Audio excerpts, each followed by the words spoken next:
வணக்கம். ஏப்ரல் 22 பகல்காமில் காஷ்மீரில் நடந்த இஸ்லாமிய மதவெறி தாக்குதலை அனைத்து இஸ்லாமிய அமைப்புகளும் கூட கண்டிக்கிறார்கள். இது பாகிஸ்தானிலிருந்து ஏவப்பட்டது என்று சொல்லுகிறார்கள், கடுமையாக கண்டிக்கிறாங்க. ஆனா நம்ம ஊர்ல திமுகவுக்கு சப்போர்ட்டா முட்டு கொடுத்துட்டு இருக்கக்கூடிய கூட்டணி கட்சிகளும் திமுகவும் இந்த திமுகவினுடைய ஊடகமும் இதை சொல்ல மறக்கிறாங்க. மதவரி தாக்குதல், இஸ்லாமிய மதவரி தாக்குதல் அப்படின்னுக்கிட்டு சொல்ல மறக்கிறாங்க. அவங்க கண்டிக்கவே இல்லை. இஸ்லாமிய தலைவர்கள் எல்லாம் கண்டிக்கிறாங்க. ஆனா திமுக தலைவர்களோ, திமுக கூட்டணியோ, காங்கிரஸ்காரர்களோ, அவர்களுடைய கூட்டணி கட்சியினரோ, அவர்களுடைய ஊடகமோ எதுவுமே இந்த இஸ்லாமிய மதவெறியை கண்டிக்கவில்லை. அவன் மதத்தின் பெயரை சொல்லி இந்துக்களை கண்டுபிடிச்சு சுட்டு கொண்டு இருக்கான். முஸ்லிமா இருந்தா விட்டுருவேன்னு சொல்றான். அப்படின்னா இது மதவெறியை தூண்டக்கூடிய மதவாத தாக்குதல் தான், இஸ்லாமிய மதவெறி தாக்குதல் தான்.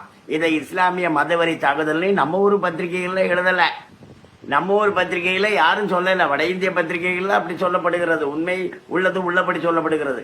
ஆனா நம்ம ஊர் பத்திரிகைகளே சொல்லல. இது ஒருபடி மேல போய் திமுக என்ன சொல்லுதுன்னா, திருமாவளவன் மூலமா 370 நீக்கினதுனாலதான் தாக்கம், இது மோடிக்கு எதிரானது அப்படின்னு திருமாவளவன் சொல்றாரு. மக்களுக்கு எதிரானது இல்ல, இது மோடிக்கு எதிரானது அப்படின்னு சொல்றாரு. இத அரசியல் நாங்க இப்படித்தான் பண்ணுவோம், நாங்க அவங்கள ஆதரிப்போம் அப்படின்னு சொல்ற மாதிரி இருக்கு. இது மோடிக்கு எதிரானதான், இது மக்களுக்கு எதிரானது இல்லையா. 370 நீக்கினதுனால இது செய்யப்பட்டதான். 370 நீக்கிட்டோம், எந்த பிரச்சனையும் இல்லைன்னு சொன்னீங்களே, ஜம்மு காஷ்மீர்ல சுற்றுலா பயணிகள் வரலாம் அப்படின்னு சொன்னீங்களே, இப்ப என்ன ஆச்சு அப்படின்னு திருமாவளவன் கேட்கிறாரு. எப்படி ஒரு பயங்கரவாதி அதை செஞ்சவன் என்ன கேட்கிறானோ அதே கேள்வியை திருமாவளவன் கேட்கிறாரு. அதே கேள்வியை நம்ம ஒரு பத்திரிகைகள் கேட்கின்றன. வெளிப்படையா சொல்லலைனாலும் அவங்க உள்ள இருக்கிற விஷயம் தான். திமுக சார்பான ஊடகங்களுடைய கருத்து அதுவா தான் இருக்கு. இத மதவெறி தாக்குதல் சொல்லி அவங்க இதுவரைக்கும் கண்டிக்கவே இல்லை. முதல்ல திருந்த வேண்டியது நம்ம ஊர் பத்திரிகைங்க தான். நாம தான் திருந்தணும். இஸ்லாமிய தலைவர்கள் எல்லாம் கண்டிக்கிறாங்க, ஆனா நாம தான் திருந்தணும். நாம இதை அடையாளப்படுத்தல, இத உள்ளத உள்ளபடி சொல்ல தவறுறோம். என்ன காரணம்? இவங்கெல்லாம் என்ன விலை வாங்கியிருக்காங்க? இவங்க எதுக்கு இதை இப்படி பண்ணாம இருக்காங்க? உண்மையை சொல்லாம இருக்காங்க. என்ன காரணம்? 10 ஓட்டுக்காகவா? அப்படி அவங்களே ஓட்டு போட மாட்டாங்களே. அவங்களே இப்ப பிஜேபிக்கு ஆதரவா தானே இருக்காங்க. அவங்களே இந்த மதவெறி தாக்குதலை, இந்த இஸ்லாமிய வெறியர்களுடைய தாக்குதலை ஒத்துக்கலையே. அப்ப நீங்க எதுக்கு வாயை மூடிக்கிட்டு, அல்லது 370 என்ன, அதுல என்ன, அதுல காஷ்மீர்ல முஸ்லீம்கள் நிறைய இருக்காங்களாம். அதனால இடங்க விற்கிறது வாங்குறது முஸ்லீம்கள் தான் பண்ணணுமா, வேற யாரும் அங்க வரப்படாதான். இப்படித்தான் ட்ரிபிளிகன்லயே சொல்றாங்க.